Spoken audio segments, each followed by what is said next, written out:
What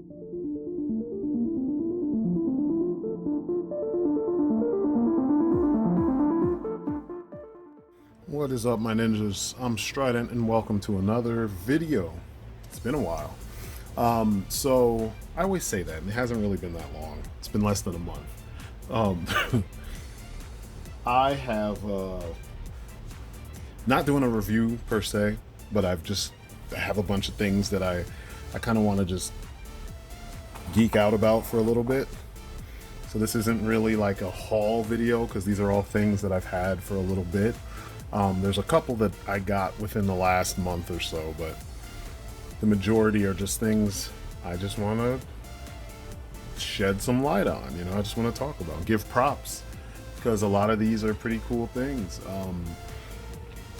I've been on this huge McFarlane kick, and I think after seeing so many of the reveals, I am gonna probably be replacing the majority of my DCUCs with McFarlane toys, which is going to be crazy because that's going to make all my DC guys huge compared to their Marvel Legend counterparts, and I don't even care because the figures are just so much better. It's just ridiculous.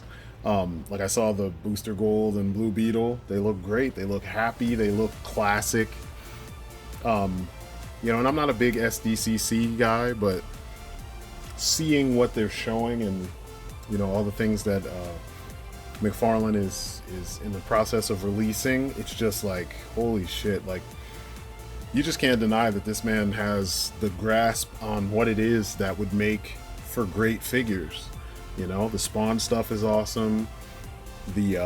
All the DC stuff has been pretty good. I mean, there's some corny stuff like the speeding bullets Batman. Like, get the fuck out of here. There's gonna be a whole bunch of people who are gonna show up and pretend like that was the greatest book they ever read, and they're gonna all, such a huge fan of this book from, you know, what was that, the late 80s, early 90s, something like that. You know, it's one of those stories where it was like they were just taking, you know, I hate mashups. So for them to mash up Superman and Batman, just stop. You know, that doesn't work for me. But for others, it will work for them. You know, but like I said, you're going to hear a lot of people pop up and tell you about how great the story is and how big of a fan they are of that one story. You know? And hey, more power to them if that's the case. It's generic to me because you already have Superman and Batman separately. But, you know, McFarlane is being slick. And he is literally funding the whole DC multiverse line with all the Batman releases. And I don't blame him. If he knows that, you know, people, fans, collectors, whatever you want to call them, are going to jump every single time he puts out a Batman figure, why not? You know what I mean? I would do the same thing. It just guarantees that we get the Banes and we get the, you know, the General Zods, and we get the, you know, the Blue Beetle and Booster Gold. You know, we get those figures that they would normally probably not do, you know, of the lesser known characters, and I'm loving them. But I'm going to start off by talking about Superman. I guess I'm starting with the McFarlane stuff because he's done such a great job. This Superman right here, he just came in today, and I got him and Bats the same time. Just they came a day apart because I got them from two different sellers, but the price was the same. I paid retail for them. They were $24.99 because they come with a comic book. This is the comic. The cover is amazing because it's by Lee Bermejo, but the interior is awful. It's a scratchy, semi-incoherent mess. It's just, the colors are kind of nice, but I mean, like, that's your opening page. Yuck. I'm not a fan. And I'm saying this as a professional as well, you know? Say what you will, feel how you want to feel. It doesn't look good. But it's cool that you're getting a comic. It's a full-on comic. It's not like he gave you a cheap one. So, you know, the effort is being made. We just need better art, better comics to come with the figures. But the production value, everything is the same as what you get in modern comics today. So that's why you pay the extra $4. But I don't feel like if that comic was done by Lee Bermejo, so you got this style in the comic, you know, you got what you see on the cover, this style in the comic, I would be super happy.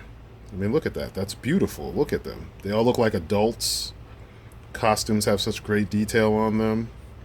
There's so much emotion in their faces. Now, if we got that in the book, I'd be like, hell yeah, that's worth an extra $4. So, McFarlane, if you're listening, up the game of the particular comic that you put in the pack with the book, or just don't give us the comic. Give us the figure, and then give us the one thing that I will criticize these for is they need alternate heads.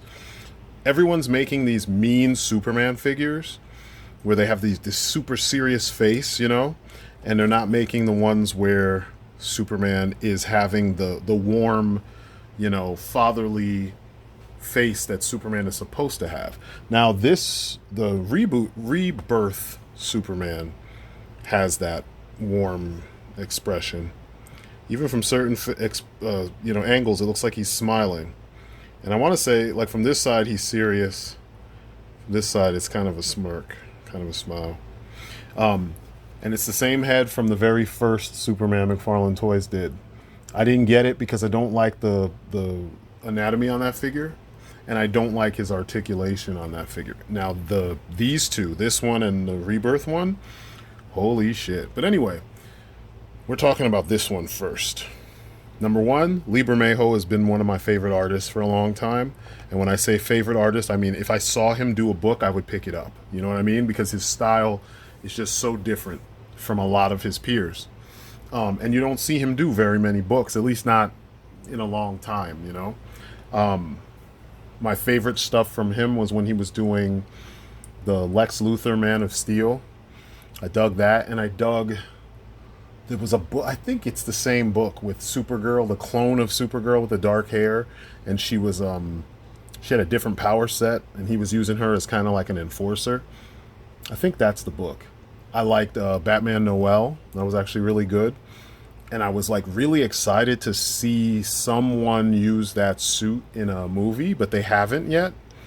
So, you know, having something similar here really makes me happy, because if you've ever been at a convention and you ask me to draw Batman, I always draw him with armor built into his suit because he doesn't have powers, so he needs to have some kind of armor. So mine is always on the, you know, along the lines of the Arkham games or of Batman 89 or whatever, you know, where he's got armor built into the suit so he can take a little bit of a beating and then, you know, still do what he needs to do. So I love it when they do that. But I don't want to spend as much time, and you can see I did a custom cape on him. I don't want to spend as much time talking about Batman. I need to big up this figure here, this Superman figure. All too often we give Batman all the props, and it's like, yeah, we get it. Black and gray, it's beautiful colors, they work well in just about any situation, whatever. You know, Batman, it's established. Superman, on the other hand, there's a lot of times where Superman gets overlooked for subtle details that make him stand out, you know, and make him feel classic. This feels classic as fuck. The muted color palette, you know, the way that the Superman symbol is on his belt instead of having just a standard strongman belt. I like the added details of the little cuffs on his sleeves. That's pretty nice. And these boots, man. These boots. These Air Kryptons, I'm loving them. I am loving them. Because that's how I draw Superman's boots, except I keep this strappy motif thing going on right here. Let's see if we can get some more light on that. Can you guys see it? Come on, stop playing with me. There you go. You see the strap on there? I make that go up his ankle too, so that the boots look more, I don't know, modern. But that figure, I mean, and even in this cape, look at what it's doing. And then like when you put him in like a flying pose. Let me get you in a quick flying pose so you guys can see what I'm talking about. The flying pose. Oh, sorry.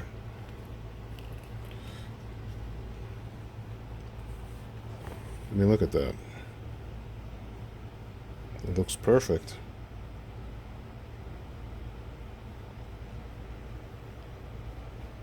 Like he's getting ready to come down and save people.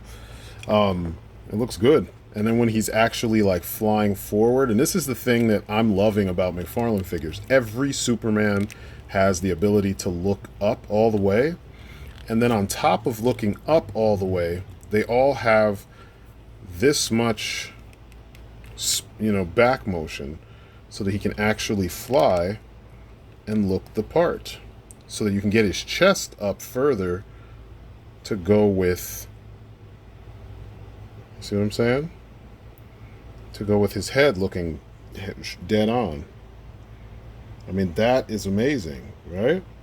I mean, just look at that. I'm tilting him just ever so slightly. And you have all those poses from all the comics you've ever seen Superman in. You know?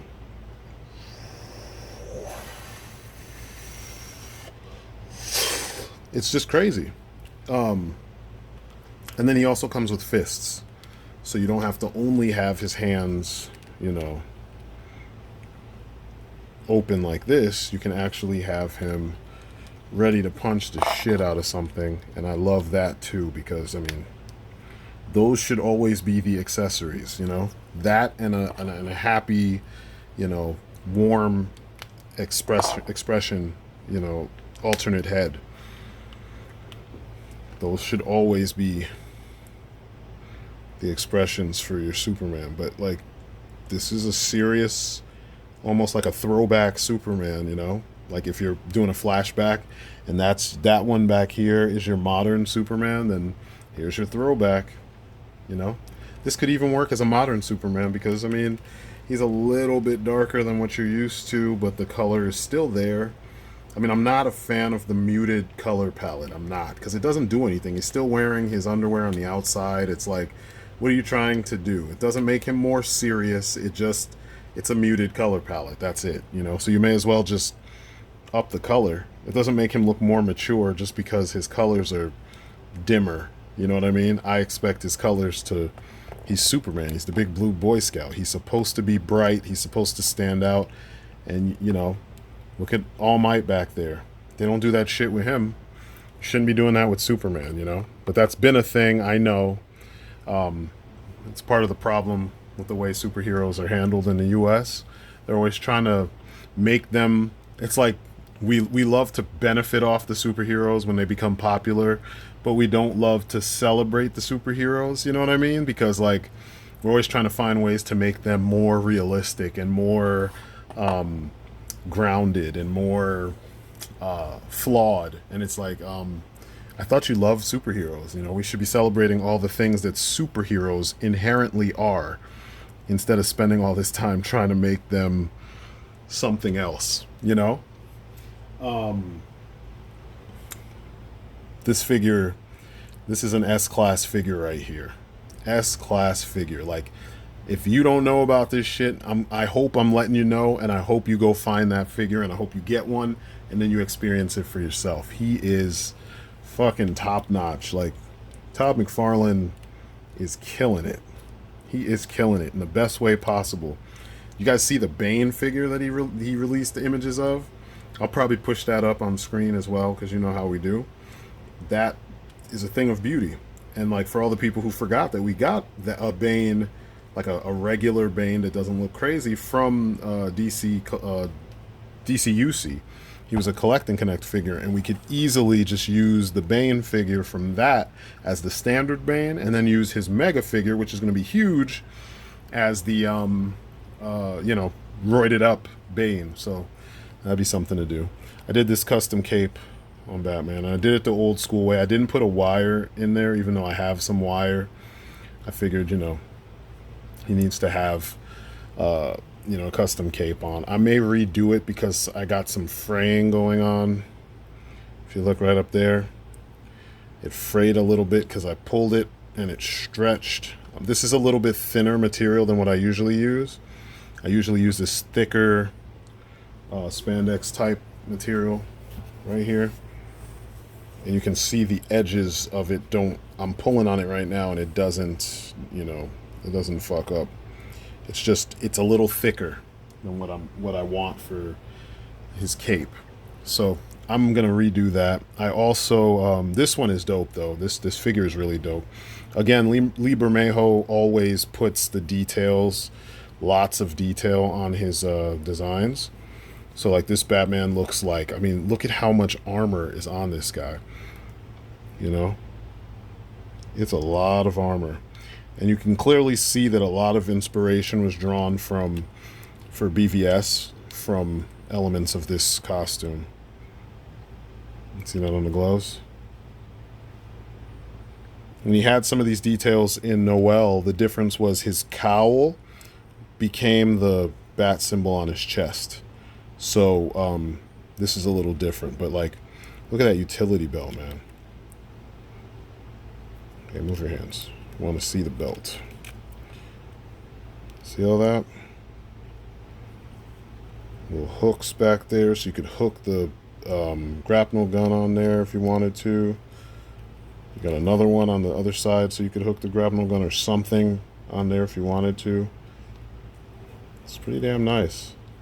Pockets are a nice size. That buckle is nice because it mimics the the symbol on his chest. And then that face, he just looks so perturbed. He's like, man, this. You all suck. Everybody sucks. I'm so sick of you guys. He looks like he's just like, but he's really cool. I like it. It's one of my favorites so far. He's really posable. I put some pictures up on, or I will have had pictures up on Instagram by the time you check this out. I also got, ODC sent me that infamous Three Jokers Batman. And I did a custom cape on him too because, as nice as some of the McFarlane capes are, nothing beats a drape cape, And later on I'm going to do another, like one with a wire in it. I didn't have any issues with him on his cape. And I didn't have the issues with his arms popping out either. His arms do what they're supposed to do, so that's nice.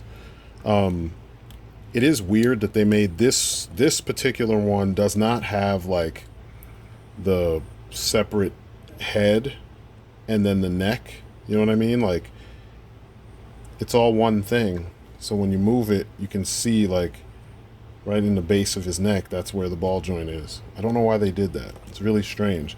So he can't like look all the way up. You have to utilize some of that chest.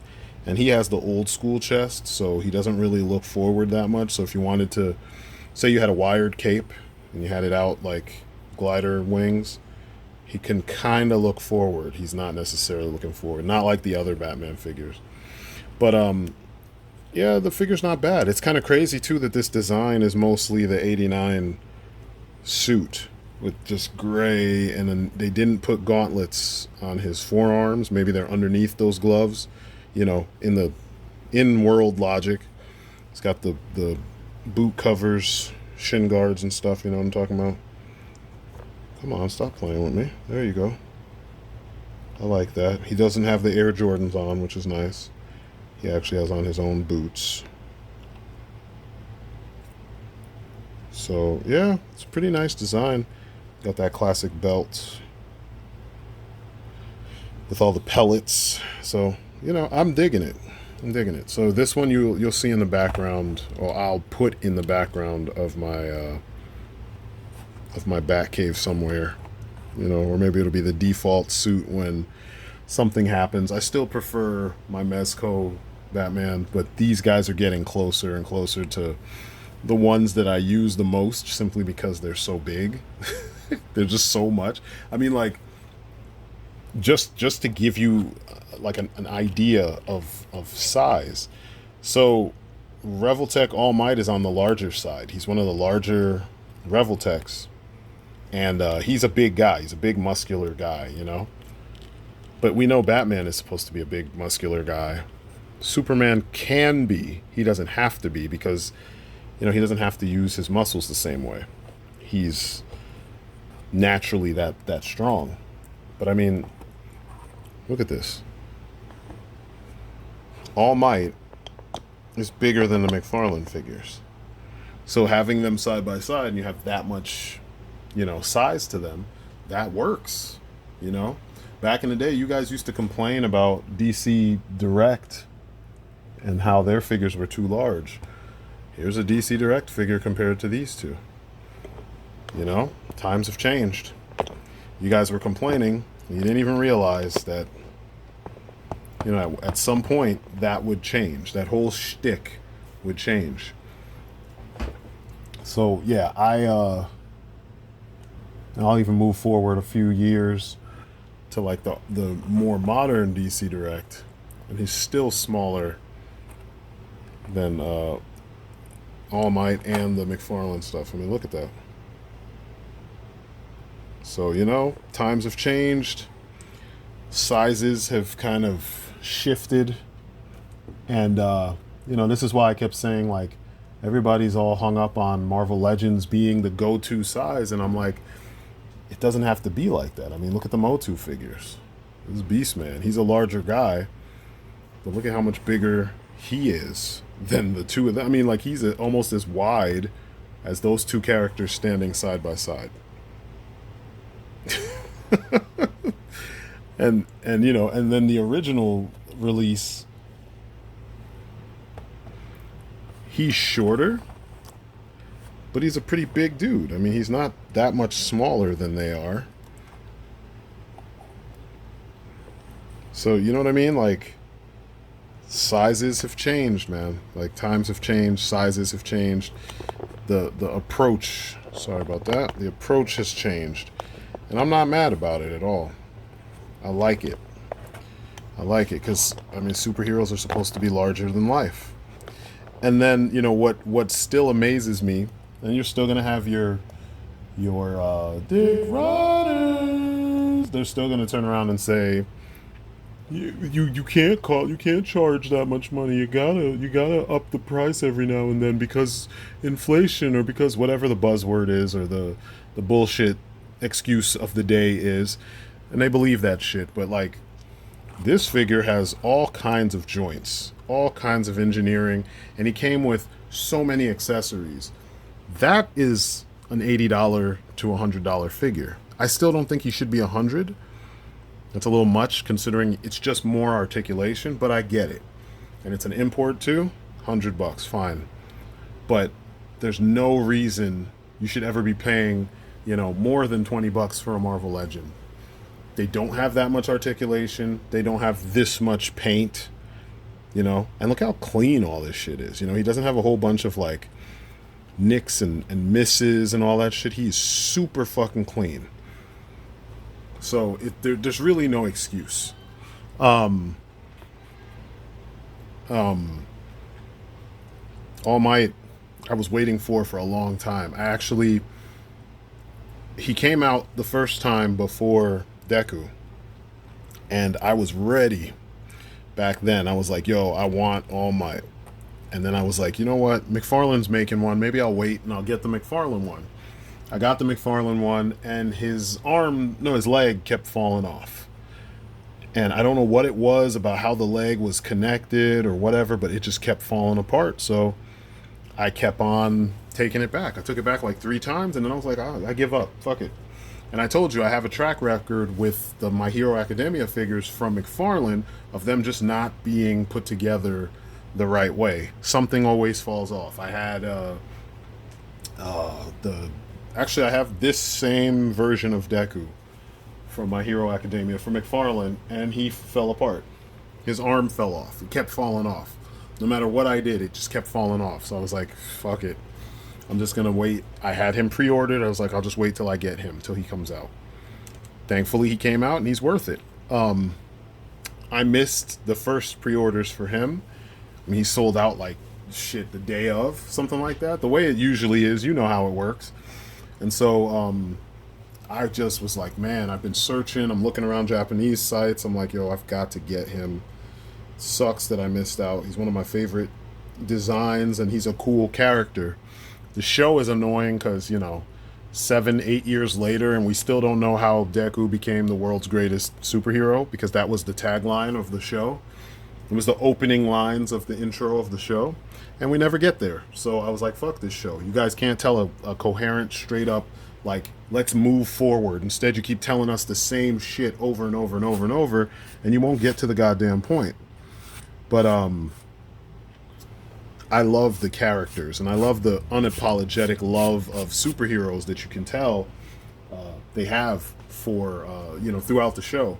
So All Might had to get him, and this figure does not disappoint. Everything you've heard about it is true, except for anything you heard about like QC issues. It's Hammer Hands. It is an import figure. The joints are smaller than the McFarlane joints, than your classifieds and your Lightning Collection joints. They're, it's not a figure you can manhandle, and so if you're hearing people talk about joints falling apart, they're manhandling it. Trust me, I've proven this shit. I've seen it. Even the type of breaks that you've heard from of people having with this figure, it's all because they're hammer handing the shit out of it. But he's dope. I'm super glad that he came out. I'm enjoying the shit out of him. I had to jump over to him real quick because I used him for the comparison, but I'm going to jump back to my McFarlane stuff. Sometime before, I'm going to say like a month or two ago, I picked up this guy because I've yet to pick up a McFarlane Nightwing.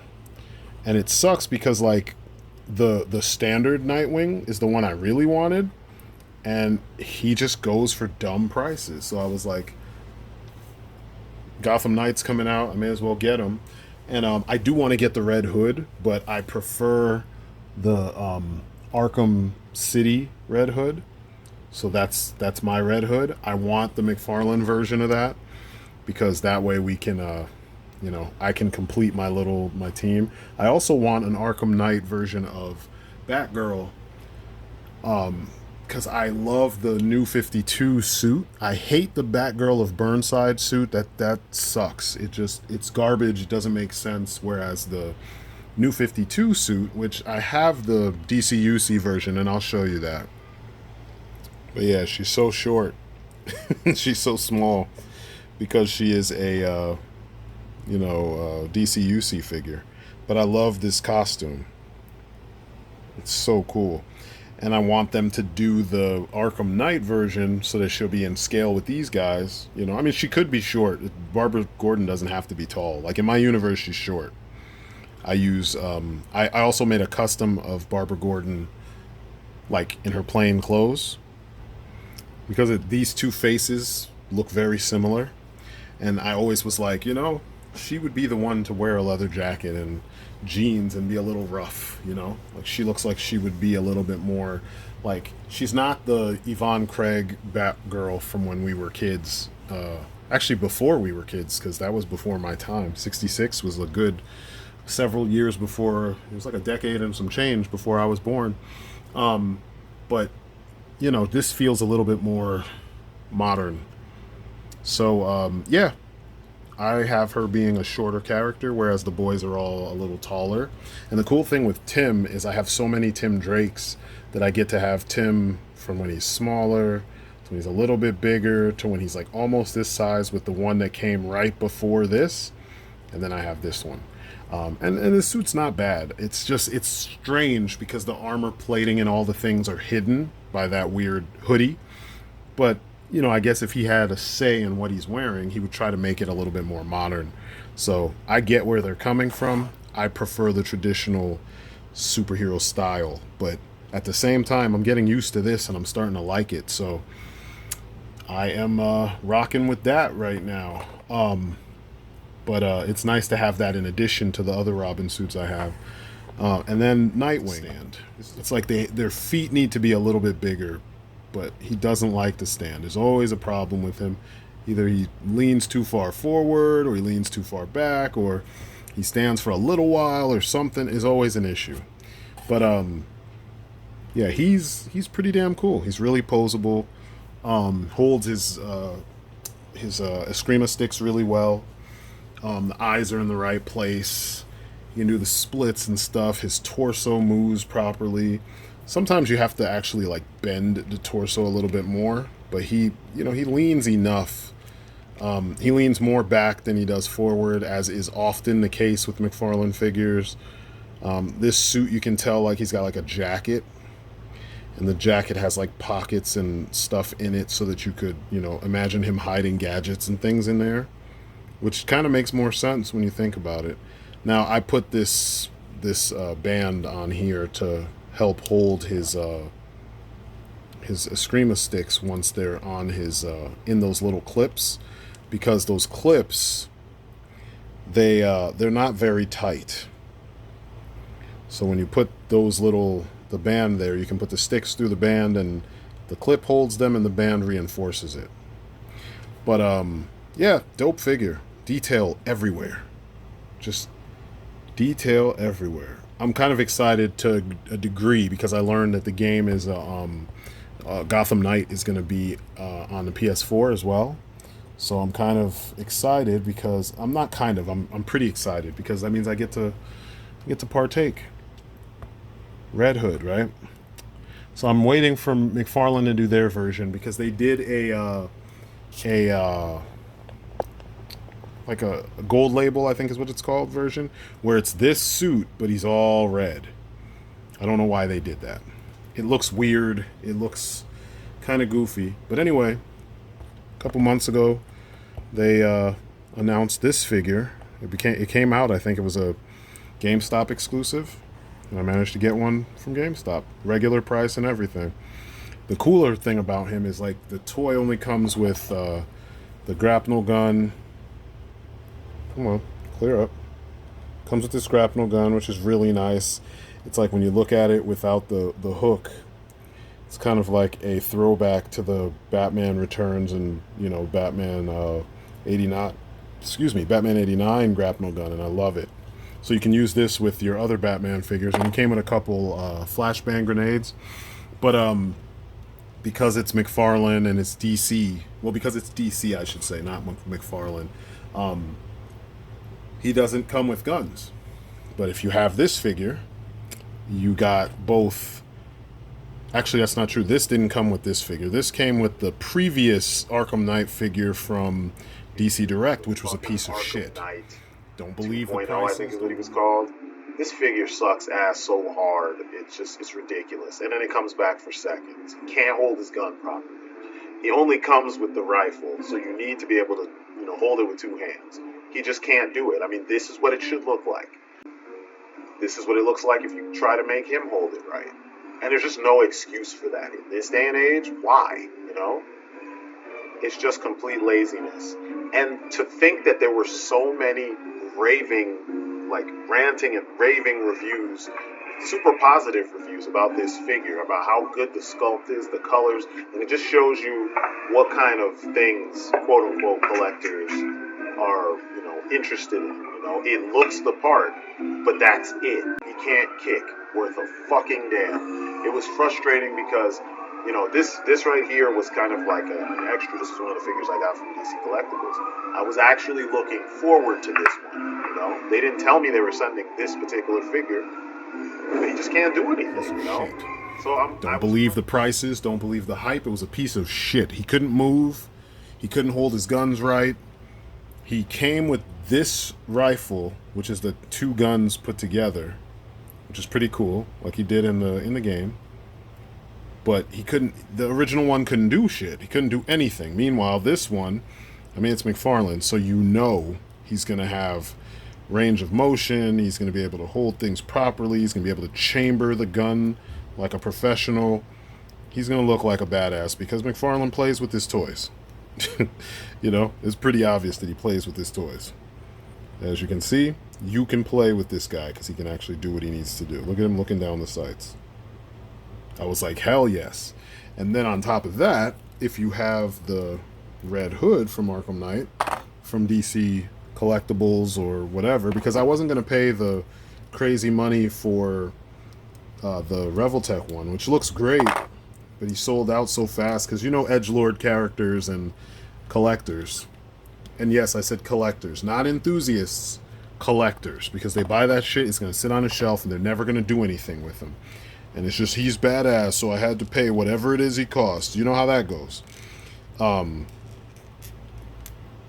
didn't want to deal with that. So I was like, you know, I'm glad I already have this DC collectibles or DC collectibles Arkham Knight. And he stayed in pretty good condition. You know, like I said, I play with my stuff, and somehow I managed to keep him in good enough shape where he didn't fall apart. So you can do this now. So in pure Arkham Knight fashion, you can have the Arkham Knight acting like the Arkham Knight with his pistols. And these pistols are so well detailed that they do the job. Like, I couldn't imagine giving, you know, Red Hood any other kinds of pistols. These are like the best designs for his pistols. Better than the ones that you're going to see in Arkham Knight. Although I'm pretty sure there's going to be some version that's similar to these, because you can, you know, upgrade your gear. But I really, really love this. I really do. It looks really good. And homeboy can actually use them because he's posable enough.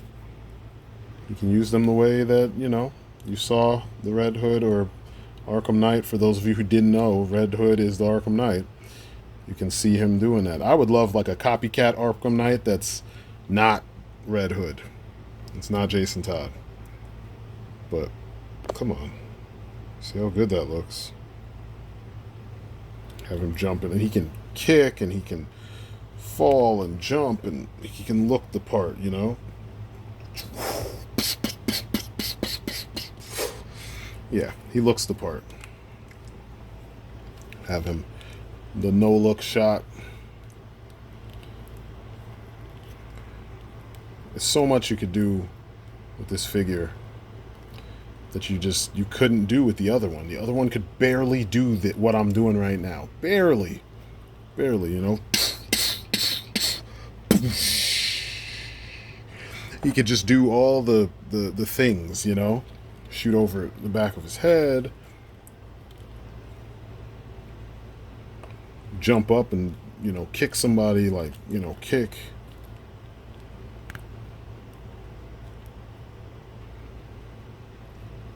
Meanwhile, shooting in two different directions, you know?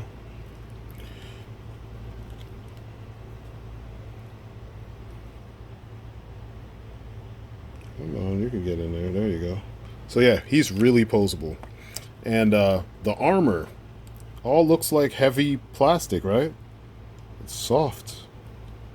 Like, the engineering on this figure is just ingenious. Look at that. It's soft, so that when you move his arms close to it, see this right here? It's soft. And it's not soft like it's gonna fall off. It's soft as in, like, it will rub a little, but it will get out of the way when you move the limbs closer to it. Same thing on his knees. This is super soft. It's just genius, man. Like, the way that they handled this makes perfect sense. You can have him do all the things and just not worry about, you know, will he break if I do these things, you know? I mean, look at that. So, like, for those of you thinking, oh, I have to get the Revoltech one because the Revoltech one has the most articulation. Nah, this one is just close, pretty close to being that articulate, you know? Having that level of articulation. So, yeah, I'm geeked about that. Made me really happy when he came in the mail, because I had forgotten that he was coming so soon. I kind of, with a lot of figures, when it comes to, you know, the mailing estimate, I always kind of err on the side of it's going to take longer to get to me because of COVID. Ever since COVID, you know, like, Prime doesn't work the way it used to for Amazon. So I'm more like, it just comes when it comes, you know? And this guy came in a kind of nondescript box that did not say GameStop on it. And he showed up within days of me ordering him. I want to say like maybe 2 or 3 days of me ordering him. It was pretty fast. It was the same week that I ordered him, so I was surprised. So yeah, this dude is worth it. This dude is definitely worth it. If you see him, or if you get on GameStop and they have him in the store, get him. Oh, I also managed to pre-order the munitions pack, the weapons pack from McFarlane as well. The second time around. The first time it was gone within minutes, so I couldn't get it. I failed. Second time they sent me a notification because I get the mailing list from McFarlane, and yeah, on the mailing list, when they gave me that alert, I was like, yoink. Hell yes, I want this shit, and I got it, and it's on its way. Should be here this week. So that'll be nice to have a whole bunch more guns. I'll have more manageable guns for my she spawn, because she has these giant fucking guns, which are cool, don't get me wrong, but I want to have her with some slightly more manageable, smaller weapons, so that she can she can do more. Because I love this figure. I play with her all the time. She's so cool. I also play with the spawn that came out the same time she did. The one that came with the throne, the trash throne. And I got a custom cape for him. I don't know if I've shown you guys him. I don't think I have. I've shown some of my homeboys, some of my ninjas. I've shown it to you guys on Instagram and stuff, but I'll show you here. So you can see he's got this monstrous cape. I love it. I love it, the way it swirls around and shit, and it's like wherever I put him, I can have the cape holding on to where he's at. Like I have him on a corner of one of my shelves, like at the top, and the cape is holding on to the parts of the shelf, keeping him from falling, So it's pretty dope to see that. I don't know. This spawn too, I haven't had a regular spawn in years. I want to say since the very first spawn from Todd Toys, back before it was called McFarlane Toys, it was called Todd Toys. I have that one, and I had Medieval Spawn, and they're all gone in the Purge, the Great Purge. So getting a new one is pretty cool. You can see back here I've found the Redeemer variant. My wife was able to find, she saw him, and he was $7. So I was like, hey, I'll get him. I hate the wings. That's a point of contention I have for the way McFarlane chooses to do things. Like, your wings should always, they're two parts in real life, like on a bird, it's like two joints. You have the joints that universal that move, out and, the flap. And then you have the wings that fold, the joints that fold up. The DC collectibles Hawks have the both joints, you know what I mean? But no one else seems to do that at all. So you see how they're folded up. They can go back like this, so they're out of the way, or they can open up like this. That's typically all most of the other figures do. Then these Hawks, they can go like this, which is what's missing from that, the Redeemer. His wings only go back and forth, and they're a ball joint, so they can also move forward, which you don't need them to move forward. That's what their torso is for, you know what I mean? So it just feels like they're under-engineered on this figure when they need to be, more engineered logically, like on this figure. You can also customize them if you get those. Remember the WWE Create a Superstar figures? There's two sets that come with wings. The Rey Mysterio set and the Sting set. The Rey Mysterio one comes with silver wings, and then the Sting set comes with black wings. I used the silver wings on a custom. I customized the Earth 2, the new 52 style Earth 2 Hawk Girl, and it's been perfect. No issues there. Joy Toy. So here is, what was his name? Boyang. Boyang. Boyang.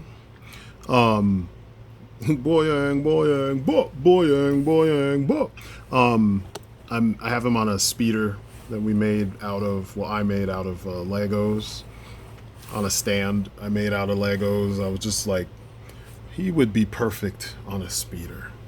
But yeah, it's a fun figure. Very cool. I got rid of the sword. I'm sick and tired of soldiers coming with swords. You know, give them more guns. Stop giving these soldiers fucking katanas. It's the future. We would have other things like a vibro knife. You know what I mean? Like a fucking, fucking plethora of other kinds of guns. Stop giving them swords. It's annoying. God, I know people love Snake Eyes and shit, but good God, can we do better? Gotta change the status quo. But I love the helmet. I love the gear. I love this little battery over here, like a life. It's part of like a life support system that might be built into his jacket or something, and his helmet. I don't know. Maybe it's the battery for the helmet. I don't know, but it looks great. I gave him one of the Halo shotguns because it looks like something he would use. He has this great pistol. I'll take that out and show you. Got him a long time ago.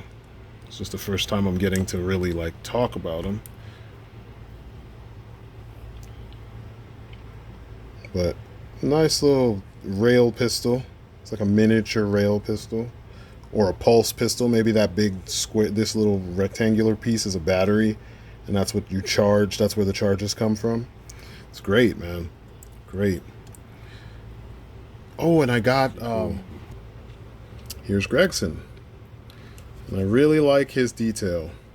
He's so hardcore looking. I think he was the best design of the bunch. I know a lot of people like Steiner, who just looks like Boyang with all black, and they put more armor on him and just gave him swords again. It was like, nah.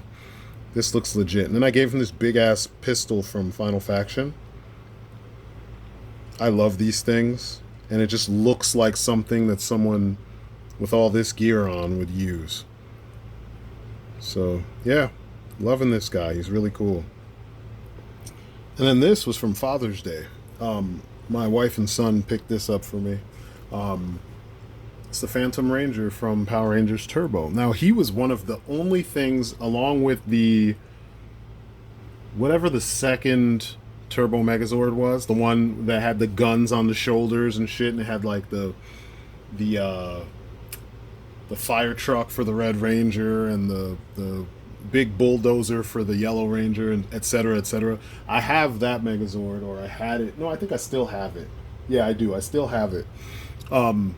He brought like their new weapons, the more hardcore weapons. And I used to have the original figure where you pull down a switch and he had a turbine in his chest and the two pieces of the chest opened up like the Guyver. So yeah, he was a fun figure that I remember. I never played with him the way that he was in the show. We always came up with like alternate stories for him because he just, the show didn't really, I mean, they didn't do him dirty, but they didn't really elaborate on how cool he was or what he actually did. And I was like, yo, I could come up with a way better story. So me and my brother, we did. Also, shout out to my homeboy Sam. He hooked me up with Alley Viper. He was able to find one. So it's kind of funny to see a lot of, not all, of the detail from the smaller one recreated here in 6-inch scale. Thankfully, they fixed one of the biggest issues I had with this constantly falling off the backpack. I even had sticky tack on there, and you know, when it gets humid or, you know, over time, it just fall off. This new backpack, what they did was they have a peg that goes through the trigger area, and because it's so thick, it holds the gun right in place. We have no issues. So I like him. I was expecting a little bit more, like I was expecting a fancier change, but then I remembered that they're going more with the classic stuff instead of, you know, updating things. So he's more in line with the classic Alley Viper than he is with, like Pursuit of Cobra, Alley Viper. Even though those designs are pretty much the same, it's just the color palette that's different. But I like him. He's cool. He's one of the few. And then I think once I find Storm Shadow, I can rest. I'm done with, this whole, classifieds thing. Because like I told you, it's only a few of them that I really am interested in. And once I get them and I got them, I'm done. I love that for all those who didn't have the imagination to figure it out for themselves, they put the screen in the back of the shield so that you could tell that there's like a tracking display or a targeting display or virtual augmented reality display on the back of the shield so he can see what's in front of him. I mean, and I would imagine the same thing is going on with his helmet. But it's a good thing. It's a good design, simple. It's covering a lot of bases, It amazes me that we have people who are into this shit that don't have the imagination to grasp that Cobra is always high tech. So anytime you can't see their eyes, they can see you because they're using special tech to kind of bridge that gap. But, at least some of the designers are aware of that limitation and they're actually taking that into consideration. Let's talk Ninja Turtles. So, I am a huge fan of the Ninja Turtles, and I told you guys that at some point I would be jumping into getting the Super 7 figures. So I'm just going to give you a quick kind of rundown on how I feel about them, because it's not the same as what you're hearing from everyone else. This figure's dope in a lot of ways, just because of who he is and because it's an updated version of this old ass figure. But by that same token, he's missing some things that are modern sensibilities that would completely make this figure worth that $50 purchase. I got him on sale.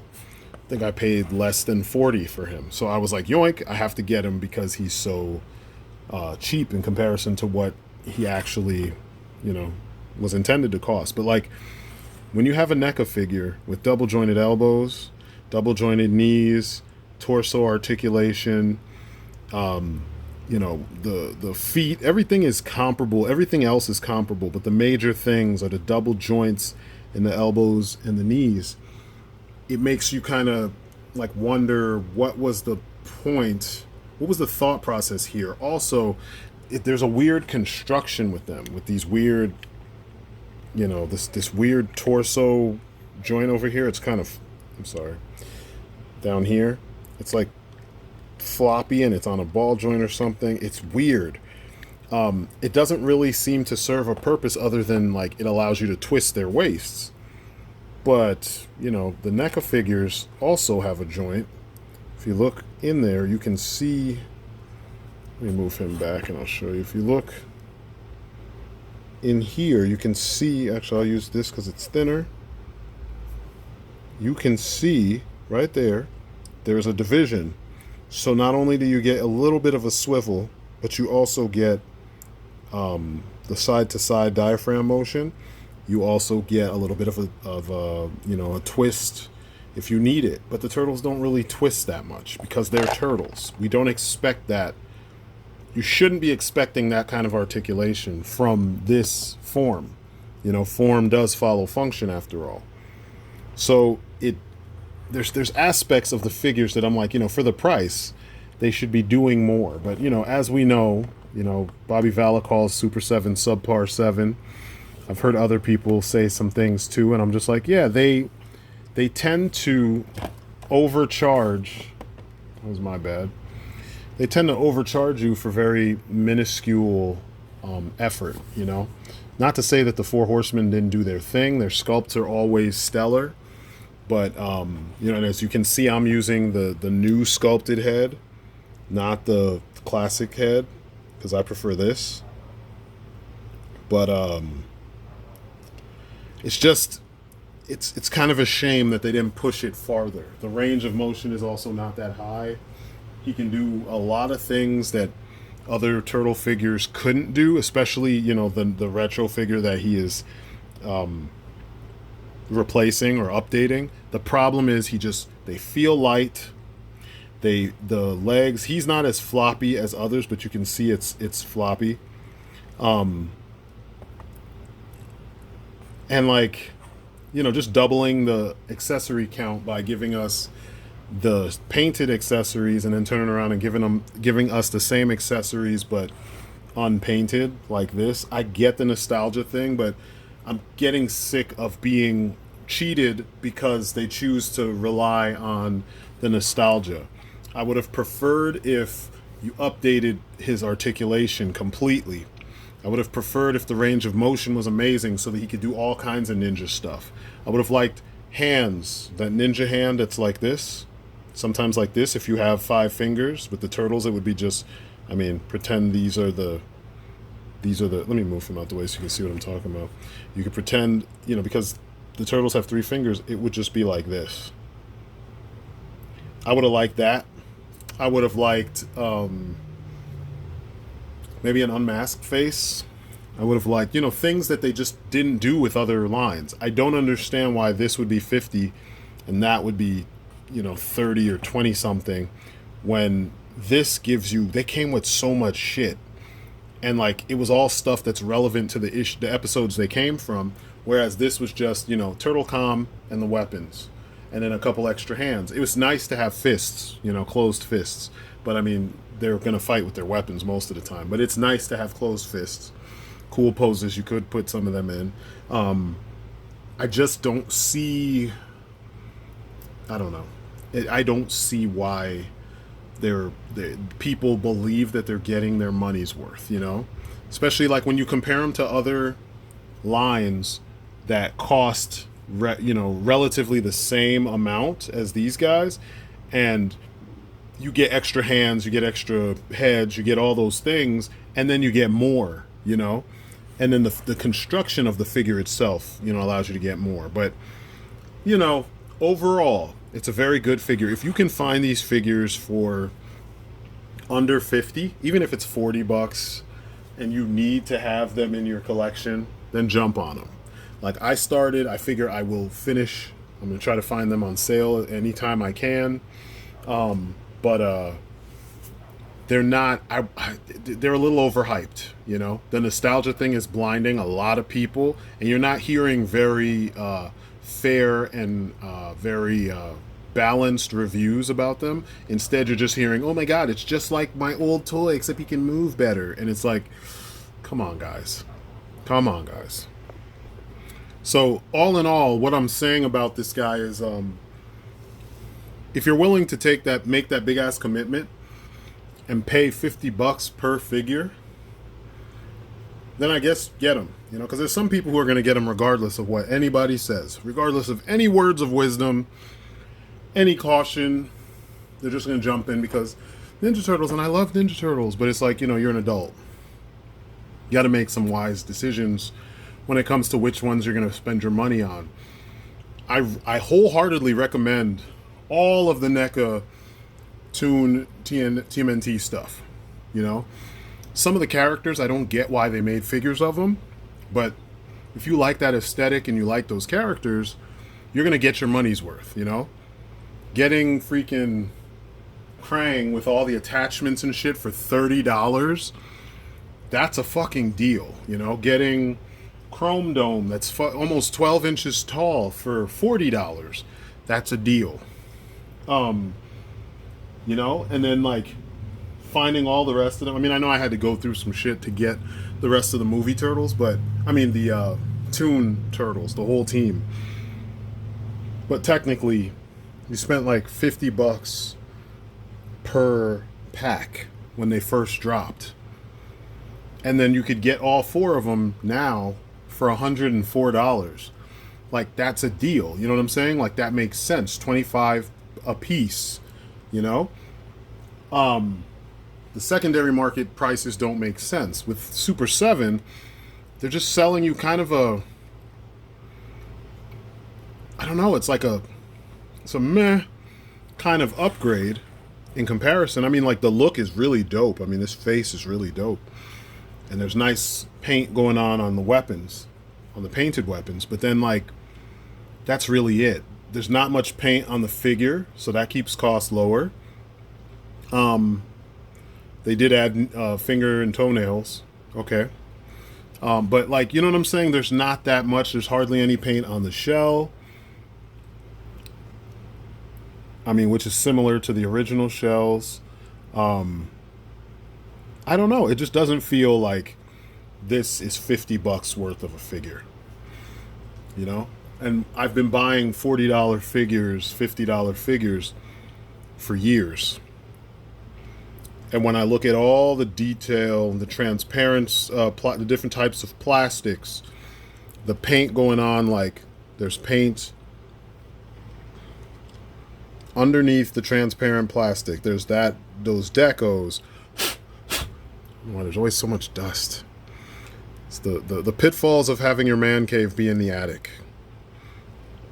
You know, there's a lot. The different types of paint. You have gloss and matte finish paint. And then just the sheer amount of articulation on these figures, I get why I'm paying $40 to $50 for them, you know? But then when you compare that to this, it's like, it doesn't really feel the same. It doesn't feel like I'm getting the same shit. When I compare this to my $20 McFarlane figures, you know? Well, this was $24 because of the comic, but still, you know, when I compare them, I kind of feel like you get so much more with your McFarlane as far as the base figure and what it can do and the sturdiness of the figure, the build quality, even the paint, you know? So, I don't know. It's up to you. I'm not telling you that they're bad because that wouldn't be the right assessment or appraisal. They're not bad figures at all. They're just expensive. They're overpriced, and that's the big issue. They're overpriced for what you get in the box. The box is beautiful, don't get me wrong. So it's a really nice presentation. It's just some things, from the build quality to the lack of paint to the just like overabundance of accessories, and then the reliance on nostalgia to sell you a very basic figure, because that's one issue I have with the Horsemen all across the board. The best thing about them that I'll give them when it comes to Mythic Legions is those are $35 figures. But they don't have double jointed anything. They don't even have butterfly joints. Nothing. No modern advancements. Everything is still base level. And I hate that because I'm like, if I'm going to pay a little bit more for a figure that looks this good, I want it to have some of the modern, you know, enhancements, you know? But, they don't do it. Even if it's kind of like a fake butterfly joint, like you see on McFarlane figures, it's they give you the range of motion, but it's just it's a cap, like a gap filler to fill in the gap between their arms and their chest. And it's fine. It works, and they still have the range of motion that butterfly joints would afford. So I'm kind of like, hey, in most cases, I don't mind. Do some of that shit with your figures, Horsemen. I mean, you're the GOATs.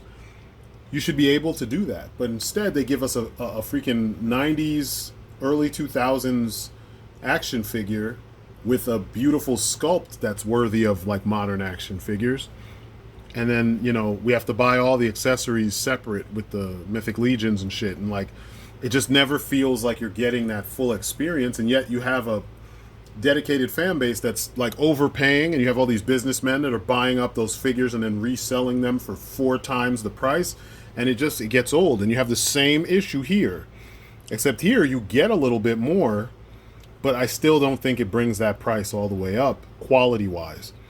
You know, some people, when they're opening up these figures, the lower legs are super floppy and super like jacked up in the torso, and it's like you shouldn't be having those issues. I mean, QC is QC. You are going to have less than stellar figures that kind of, you know, come apart, and, you know, paint will be off. You're going to have a percentage of your, you know, your stock, your figures having those issues, but it's a percentage of them. You know what I mean?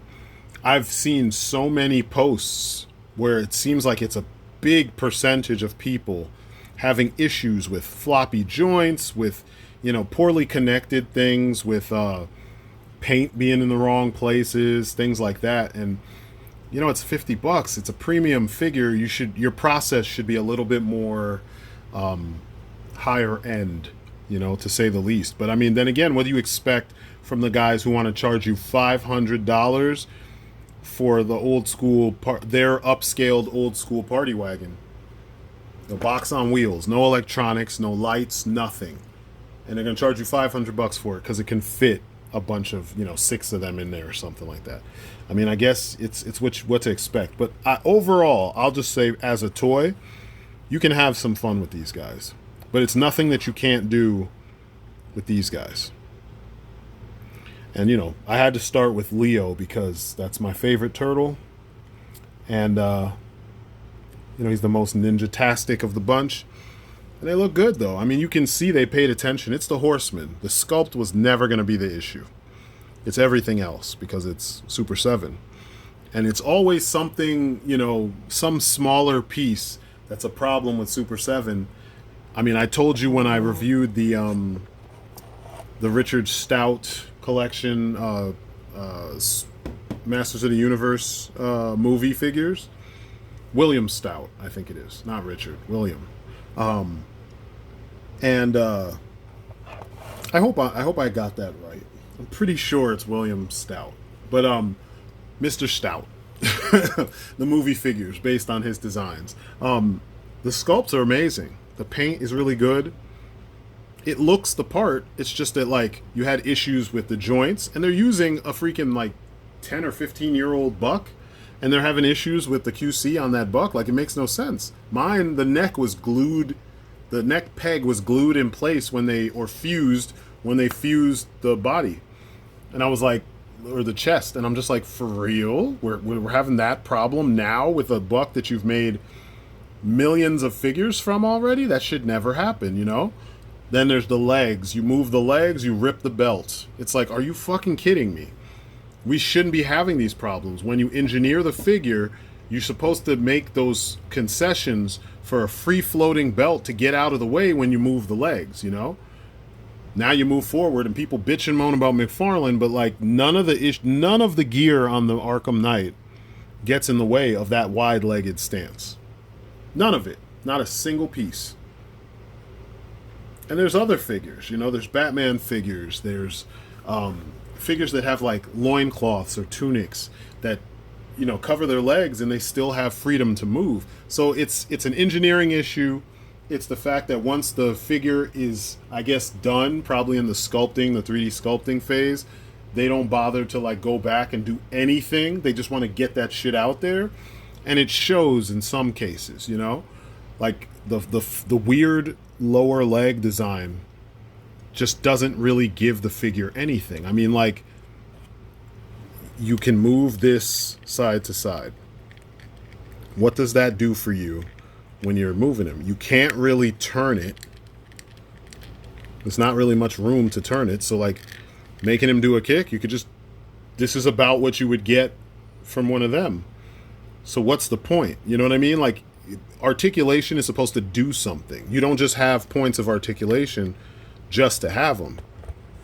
So, you know, like, that's my gripe, you know? And I guess it's a little different for people making figures versus people who just buy them, because you'd be thinking about how things work as opposed to, like, how they look, because the majority of you are more concerned with how the figure looks and not how the figure actually works. Because there's people who say McFarlane figures don't have thigh swivels and it sucks, but look at this. What do you see me doing right now? There's a thigh swivel in there. It's just not the ridiculously over articulated or just free-flowing Marvel Legends style one, you know?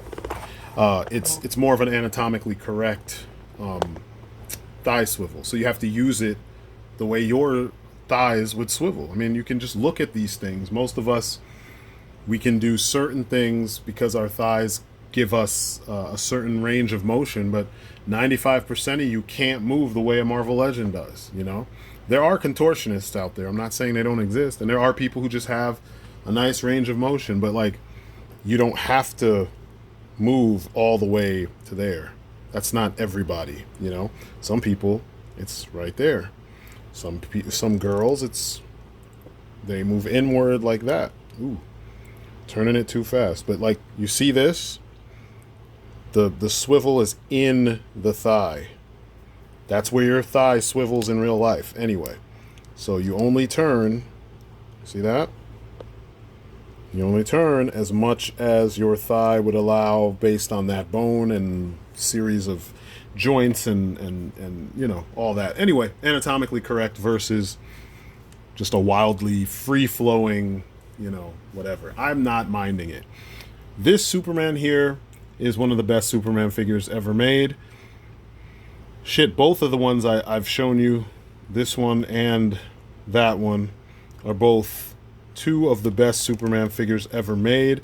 It's different aesthetics, but the articulation is really good. And I'm happy because I've been really lamenting the fact that I did not pick up the Hush Superman, which is one of the best Superman figures ever made, just his posability and stuff. And he has the same problem that this figure is lacking right here. He doesn't have a happy face. If he had the happy face, he would be the perfect Superman. And that seems to be what's lacking from modern Superman figures. It's strange to me that, like, in some cases, you know, when I criticize McFarlane, things like, why does Ultraman have such a kind face? You know what I mean? He looks so, like, meh. Meanwhile, look at how mad Superman is. You know, like, you could make him look pissed off. If you have him looking up, it looks like he's frustrated. He looks a lot more pissed, but like head on, he's just like, he just looks so like unaffected. You know what I mean? And that he should have a pissed off face. You remember what the DCUC looked like? Let me get that for you. Look at that. He's pissed.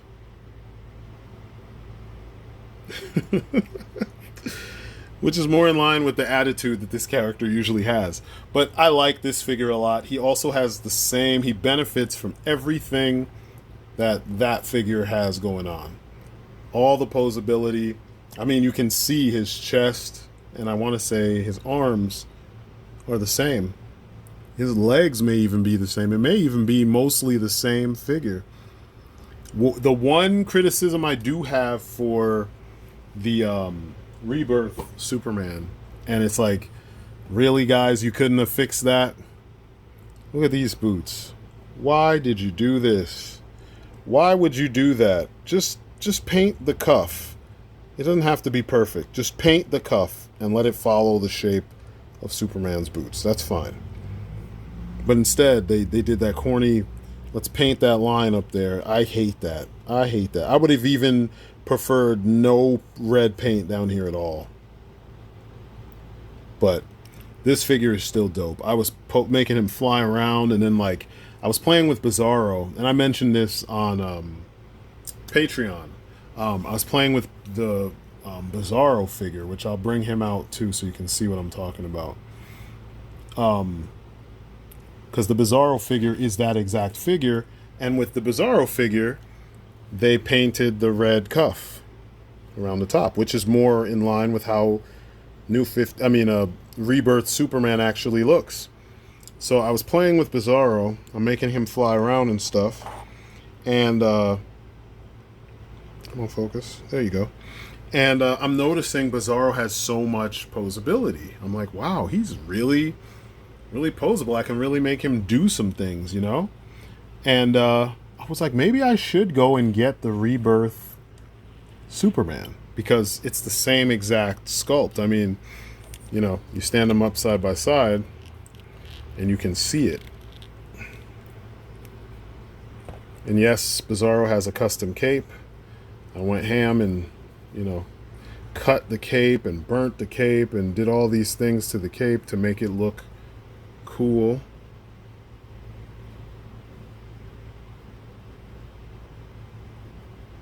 I do not know what that is. Looks like it's a piece of the cape. burnt off of it.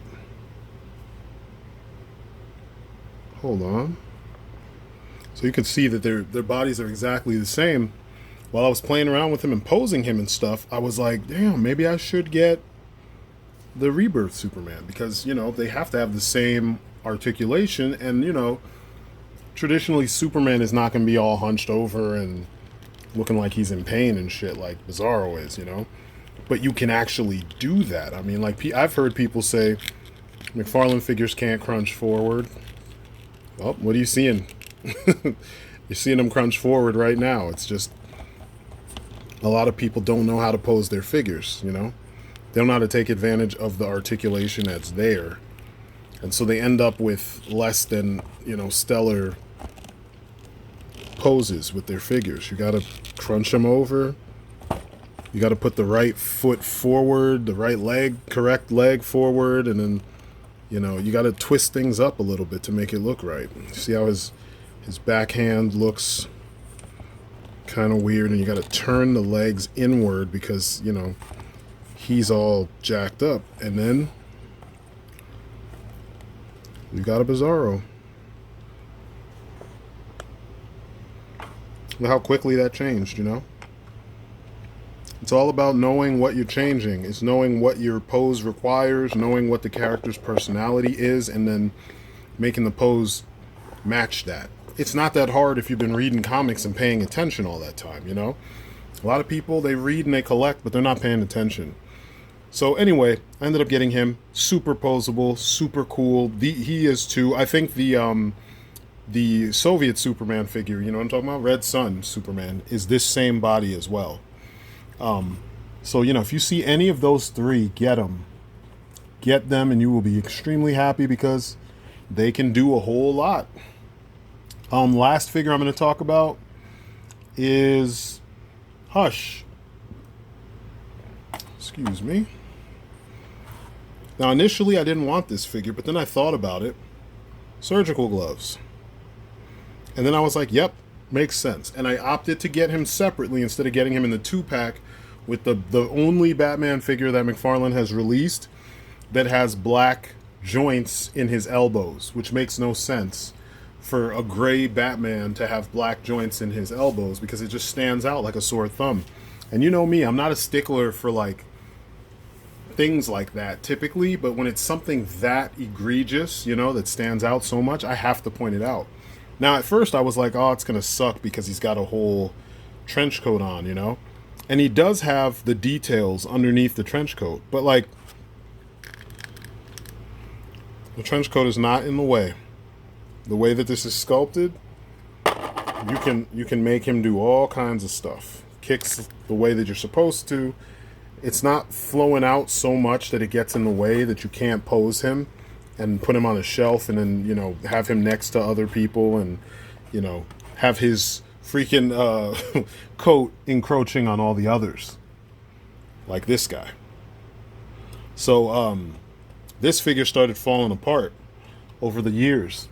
All his joints have been, you know, just shit because they're made of that clear resin type material. I had this one for many years before Arkham City ever came out, and as you can see, he's still in good condition. I mean, you can't take the guns out of his hands, and you can't angle his hands any better than this. This is as good as it gets because he's got that cut right there on an angle. You see that? Which is terrible. And then, so he's got to fire from the hip for it to look right. But I mean, it looks like Jim Lee's artwork for the most part. The proportions are all there and everything. Colors are there. I love the use of the, wow. Sorry about that. The gloss finish here. It's a semi-gloss up here. And then on his knees, on the knee pads themselves, it's like full gloss. Same thing on his jacket, semi-gloss, then it's matte on the pants, and then boots and the knee pads are full-on gloss. Well, the top of the boot, you know? And then down here, it's matte again. Really well done. That's what you used to get from DC Collectibles until they started cheapening out with the shit we were getting during this era. Amazing sculpts, but like the guns don't stay in his hands extremely well. You see how they're moving with Barely any touch. See that? And you know, the materials were just terrible. His arms started falling off, so I started gluing parts back on, and I was like, yo, I have to get another Hush. I was even at one point going to I was considering the Mafex one, but then I was like, I don't need that because I have this one right here. So, and Hush is not that big of a deal. He's not a main villain, you know? Thankfully, McFarlane answered the call again, and we got this. And I've been loving it, man. He's cool. And if you don't have, you know, pistols for him, you could use the pistols from this guy. And then also the munitions pack has dual pistols, so I can use those with him, and hopefully those will not mess up the. They won't stretch his hand, because that's what's been happening when I make him use these pistols from the Arkham City Hush. It stretches out his hands, and then when you go to put the knives back in his hands, they kind of suck it up. So this guy's going to be fully retired once I get that munitions pack, and this guy will be the Hush, the current Hush. And oh no, I do have one more. I'm sorry, I do have one more figure to talk about. I don't know how I skipped him. I'm sitting here talking about all these other guys, and I skipped him. But Hush is really well done. I'm really happy with this guy. And then last but not least is General Zod. Kneel before Zod. This is Planet Houston. This guy here, I forgot that he existed. And then I was like, I need to pick this dude up. And I love his design. It's clearly a Kenneth Rocafort style General Zod. I love the Z coat of arms and all this pageantry, because he's a general. You got all the medals and all that stuff. Like, you can tell this guy he's kind of high up there, and he feels like that too. Like, he'd be looking down at you the whole time, you know?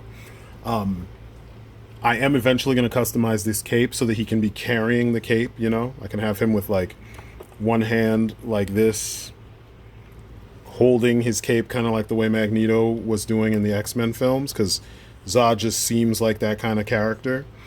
But this figure's awesome. You would think with all this armor, right? What can he do? Because traditionally, if this was a Legends figure, he would be limited in his articulation. If he was any other figure from any other company, though, they would find ways to make the joints. They would give joints to the armor to move it out the way. It's McFarlane, right? Boom. It just works. You can make this go over the cape. So kind of like with Captain America, you know, worthy Captain America, how his shoulder pad goes up over his the rest of him. There you go. So you can do all the things with him. And then with this arm, you'd think that the cape gets in the way. Nah, same concept. So if you want him to fly, he can look up. Ooh, I didn't even notice that with his hair. He can look up. His chest does what it does. So you can have him flying. He's not as good as Superman with his range of motion with his neck. But it's good enough that you can still have him looking ahead of him as he flies. And everything else is exactly like Superman with articulation-wise. So you can have one of his legs bent, and then point his feet, and have him flying. And it looks right. It doesn't look stupid. You know? So this is a win. And, you know, the only other Zod I've ever had was the one from Man of Steel, which is from, what are they called? From Mattel. And it's not the greatest figure, but it looked the part, you know?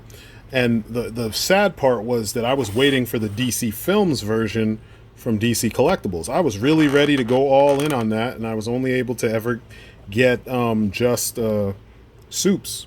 He was the only one that I picked up. I didn't bother with the Batman, because he quickly started getting out of hand with the price. And I figured, you know what? if there's anybody I need to get from this, I need to get Superman, because that Superman looked really fucking good. And it turned out he's one of the best Superman figures I own.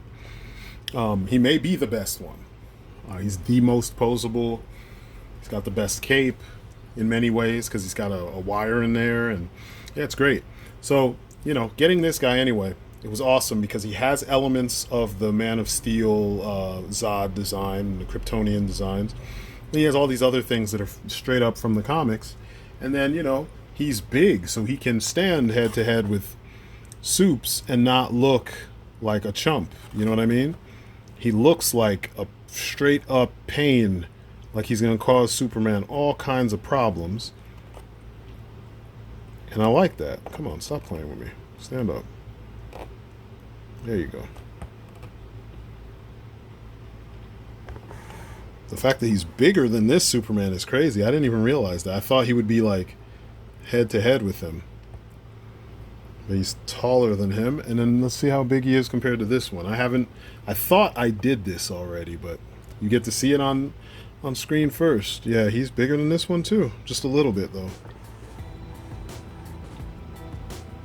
So that is cool. Very cool. So anyway, this is it for me. I'm going to end it here.